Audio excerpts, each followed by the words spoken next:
Les hausses d'impôts imposées par le mouvement Hamas dans la bande de Gaza suscitent une colère sourde. Environ 100 000 familles ont reçu des allocations mensuelles de 100 $ de la part du Qatar, cela dans le cadre d'un programme d'aide, mais ça ne suffit pas. Le chômage dans l'enclave côtière atteint 45%. Le Bureau des Nations Unies pour la coordination des affaires humanitaires estime que 60% des Gazaouis ont besoin d'aide humanitaire. Fin février, les marchands de vêtements de Gaza se sont mis en grève pour protester contre l'augmentation des taxes. Nahed Al-Souda, le secrétaire du syndicat des commerçants de vêtements, a quand même obtenu un accord autorisant l'importation annuelle de 600 000 jeans et 150 000 abayas et autres robes exonérées de taxes. C'est bien.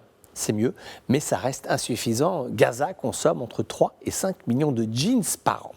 En mars, le Hamas a de nouveau soulevé la polémique après l'augmentation des droits sur les fruits et légumes en provenance d'Israël. Les taxes sont passées de 120 à 230%. Autre taxe, tout aussi récente, sur les exportations de poissons, mais là, vers la Cisjordanie. Et comme si cela ne suffisait pas, le Hamas impose une nouvelle taxe de 12,5% sur les voitures importées. Alors, c'est vrai que Gaza est dans une situation économique désastreuse.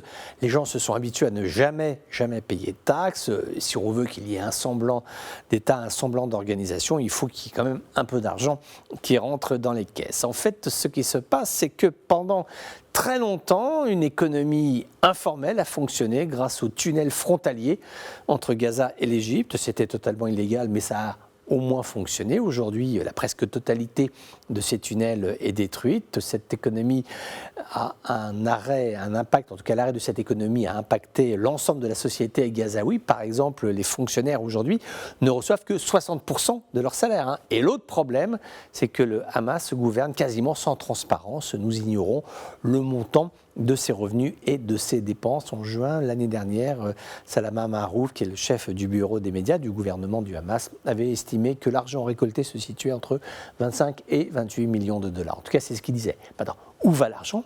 Est-ce qu'il y a des subventions, par exemple, qui sont versées à l'industrie textile gazaoui ? Est-ce que l'argent récolté sert à financer les forces de sécurité, les milices, voire l'effort de guerre quand il y a des combats avec Israël ? On peut se poser la question. En tout cas, il y a des habitants qui commencent vraiment à s'interroger et qui trouvent que l'addition des taxes à la fin du mois est franchement, mais alors vraiment, franchement douloureuse.